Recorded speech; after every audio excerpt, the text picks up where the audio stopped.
What's up, guys? This is Gerald with Roman Roof Cleaning, Roof King Products.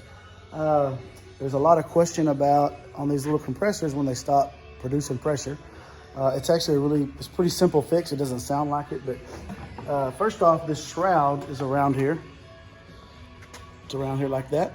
It's got both sides. It just takes a few screws to get them off. Once you get them off, what we're looking at replacing is the cylinder that's in it and the piston. So it's a pretty simple process. So I'm going to show you that now. Here's the compressor. Can you see that well, the sun? You just take 4 10mm screws off. Be careful with this tube. You can take it off. It's probably best if you go ahead and take it off. I've done it before, so I'm comfortable not taking it off.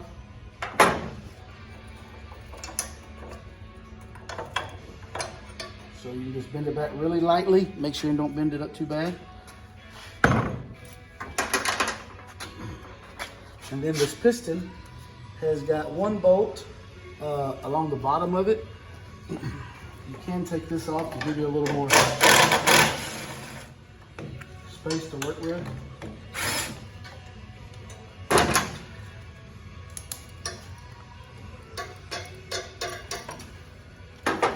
All right, see that? You see it's just got a little piston in there that goes up and down with the motor. It's a really simple, see how that works? I mean, it just goes up and down, it produces the pressure. Really simple, the way it works. So that has a Allen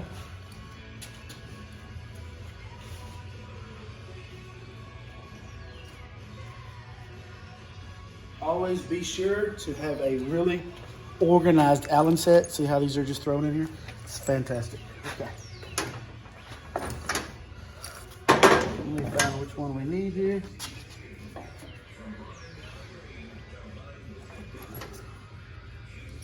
Look at that. Got lucky the first shot. It's because I'm videoing. The gods are with me.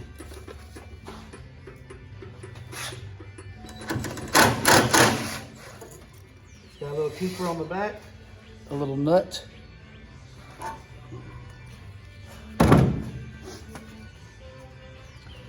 Slide it off of there. Here we are. This one was actually replaced, but there was a bunch of grease put on it, and so I think that was a problem. You don't want to put any grease on it. If you put anything, put Vaseline.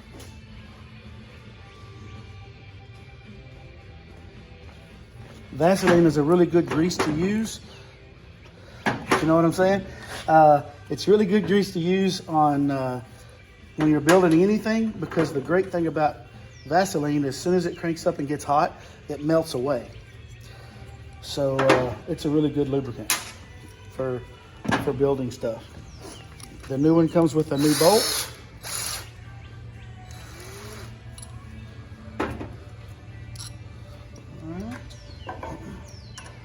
We'll just poke it back on here, line it back up like it was.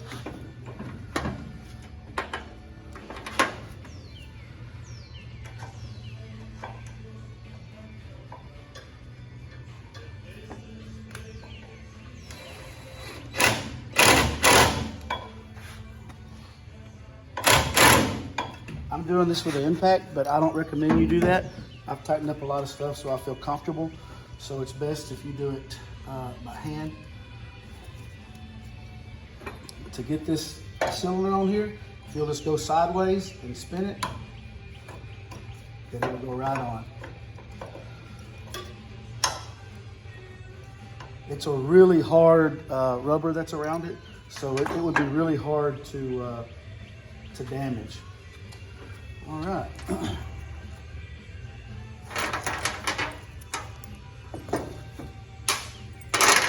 All right, so it's got a rubber gasket under here, which I've replaced this, so that rubber gasket is good. So I'm going to reuse that. So we'll just put it right back like we had it. It's also got a gasket that it comes with here, but it's already been replaced. I bought this from someone and they had replaced it, and I just assumed that it was probably good, but I believe that I believe the grease is what caused our problem. So we'll find out. We'll find out here soon.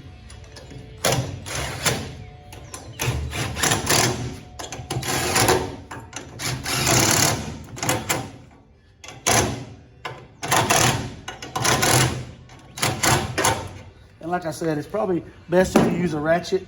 I've tightened enough stuff that I feel really comfortable doing it that way. But that doesn't mean that that's the right way. So.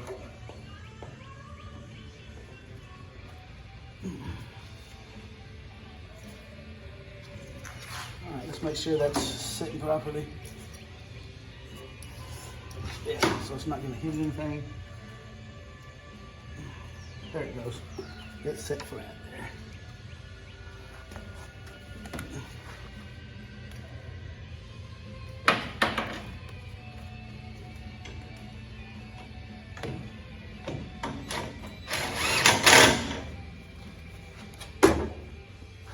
All right, and that's all she wrote. Obviously put the cover back on, and then you're ready to rock and roll. So does that make sense? Now as you can see, that piston just goes up and down inside there. So it's a really super simple process. It's amazing to me that it is that simple. And those parts you can buy online for around $100. If you'll just Google the part number of this compressor and just put, industrial compressor with the part number and just put parts, then it'll pop up all kind of parts.